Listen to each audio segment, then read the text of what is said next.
Assalamualaikum warahmatullahi wabarakatuh. Perkenalkan, nama saya Wahyu Suranto, NPM 2022-1071-5085 dari kelas F4A2, mata kuliah Analisis dan Desain Berorientasi Objek atau OAD.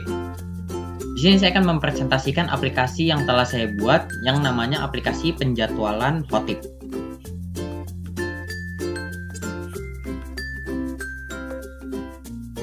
Nah, konten. Di sini ada pendahuluan, 2 pembahasan, 3 penutup. Ini pendahuluan. Latar belakang. Latar belakang, sebagai mahasiswa Ubara aktif, saya melihat fasilitas masjid untuk penjadwalan Hotip masih belum maksimal. Fasilitas masjid untuk penjadwalan Hotip Universitas Bhayangkara masih sangat rendah. Jadwal masih dilakukan secara manual. Hal ini sangat tidak efektif dan menyebabkan terjadinya jadwal-jadwal yang seharusnya bisa dilaksanakan tetapi tidak tercapai. Penjadwalan yang dibuat juga masih dibuat secara manual atau tulis tangan. Oleh karena itu, saya membuat aplikasi penjadwalan Hotip ini untuk memaksimalkan fasilitas Masjid Universitas Bhayangkara Jakarta Raya. Di sini ada sistem request, ya, itu ada project sponsor Rektor Universitas Bhayangkara Jakarta Raya. Yang kedua, business need. Project ini dibuat dengan tujuan untuk memudahkan penjadwalan Hotip, menghindari bentrok jadwal, serta memastikan bahwa semua Hotip memiliki kesempatan yang adil untuk memberikan ceramah atau khutbah. Business requirement.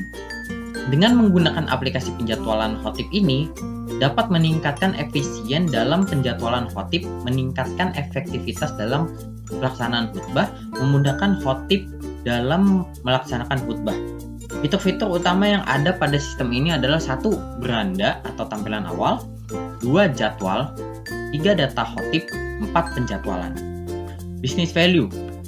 Keuntungan intangible. Yang pertama ada efisien waktu, 2. Penghematan biaya. Untuk keuntungan tangible, yang pertama ada pengelolaan jadwal yang lebih efisien, 2. Pencatatan historis. Di sini ada BPMN berjalan, yang dimana sekretaris DKM itu mengumpulkan data, habis itu membuat jadwal manual. Kalau misalnya tidak sesuai, disuruh membuat jadwalnya lagi. Kalau udah sesuai, dia akan memvalidasi. Si ketua ini akan memvalidasi dan membuat jadwal sudah sesuai, itu mengevaluasi lagi ke Hotip. Hotip kalau misalnya tidak sesuai, dia akan membuat jadwalnya lagi. Sedangkan kalau misalnya sudah sesuai, itu akan menjadi jadwal yang berlaku. Ini ada BPM usulan, dimana si sekretaris itu login, habis itu sistemnya ini mengecek sesuai atau tidak. Kalau sesuai, itu menampilkan halaman utama, habis itu membuat jadwal, habis itu menyimpan jadwal, ini memproses, memvalidasi si ketuanya apakah sesuai apa tidak. Kalau sesuai, tinggal mengevaluasi ke Hotip. Habis itu kalau misalnya dievaluasi, itu ternyata valid, itu akan menjadi jadwal yang berlaku. Sedangkan kalau tidak valid, itu akan diminta untuk membuat jadwalnya lagi. Di sini ada use case diagram, udah masuk ke bagian pembahasan. Yang itu di use case diagram ini ada login, beranda, jadwal, penjadwalan, data Hotip, logout. Penjadwalan ini include dengan jadwal, yang dimana kalau nggak ada penjadwalan ini, dia itu jadwal dan persetujuan itu tidak akan berjalan. Makanya dia itu include dengan penjadwalan. Di sini juga ada aktor, yaitu Hotip, sekretaris, dan ketua. Udah masuk ke activity login. Nah, ini sekretaris, Hotip, dan ketua itu melakukan login di sini. Ini ada yang Hotip. Nah, sini ada penjadwalan, yang dimana sekretaris itu login ke beranda, habis itu ke menu pembuatan jadwal atau penjadwalan, habis itu membuat jadwal, memvalidasi ke ketua. Ketika ketua udah validasi, itu mengevaluasi lagi ke Hotip. Jika sesuai, itu akan menjadi jadwal yang berlaku. Sedangkan kalau tidak, itu akan membuat jadwal lagi. Activity diagram persetujuan, nah dimana si ketuanya ini login, beranda, habis itu cek pengajuan jadwal. Jika misalnya sesuai, itu akan masuk ke dokumentasi untuk ketua. Sedangkan kalau tidak, dia akan meminta sekretaris untuk membuat jadwal kembali. Sini ada activity jadwal, yang dimana si Hotip tinggal login ke beranda, habis itu ke menu jadwal. Bisa activity diagram untuk logout seperti ini. sequence diagram login. Nah, itu dimana ketiga aktor ini itu memproses untuk login. Ini seperti yang digambar, yang dimana masukkan username dan password, memvalidasi, get username, tampilkan. Jika memvalidasi ini berhasil, itu akan masuk ke get username, ke bagian login, atau langsung ke bagian beranda atau halaman utama. Sedangkan kalau tidak valid, itu akan balik lagi ke menu login.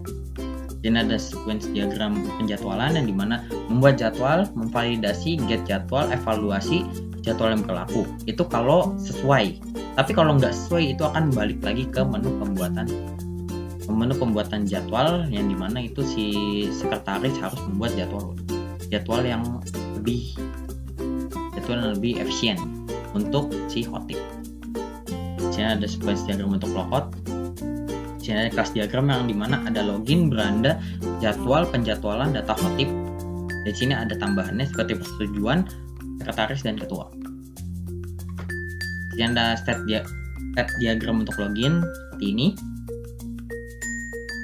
State diagram untuk hotip seperti ini juga. State diagram penjadwalan. Nah, ini untuk si aktornya ini login, habis itu memvalidasi username seperti biasa. Jika tidak valid, itu akan balik lagi. Tapi kalau salah. Kalau misalnya itu benar, dia akan masuk ke beranda atau halaman utama. Jika salah, itu akan balik lagi ke halaman login.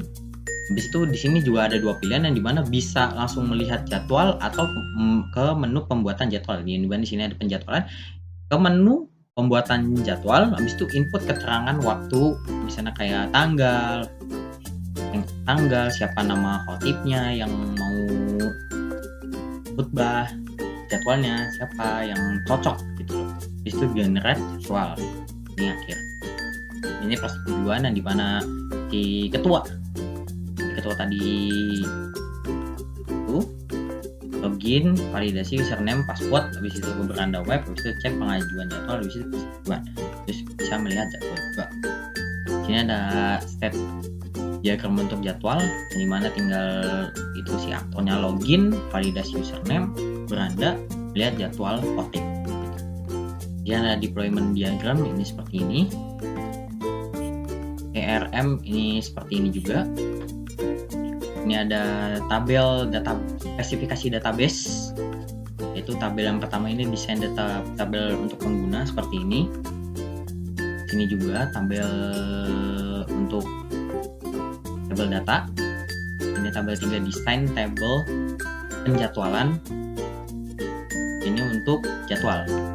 Di sini kita udah masuk ke interface, yaitu interface login seperti ini. Jadi bisa masukkan username, password, itu bisa login. Ketika nanti misalnya salah, itu akan balik lagi. Nah, sini ada halaman utama seperti ini. Ini jadwal hotip, maksudnya interface untuk jadwal hotip. Ini untuk data-datanya, ini interface seperti ini. Nah, untuk interface penjadwalan ini seperti ini, yang dimana di sini ada tombol simpan, yang dimana kalau misalnya ini maksudnya di bagian ini tidak ada, otomatis jadwal hotip itu nggak bakalan masuk gitu datanya. Kalau misalnya ini ada kan, dia kan bisa menginput ID-nya apa, tanggalnya berapa, materinya apa, hotipnya apa, habis itu simpan, dia akan masuk ke bagian jadwal hotip. Dia akan masuk ke bagian ini. Terima kasih. Sekian dari saya, kurang lebihnya mohon maaf. Billahi taufiq wal hidayah. Wassalamualaikum warahmatullahi wabarakatuh.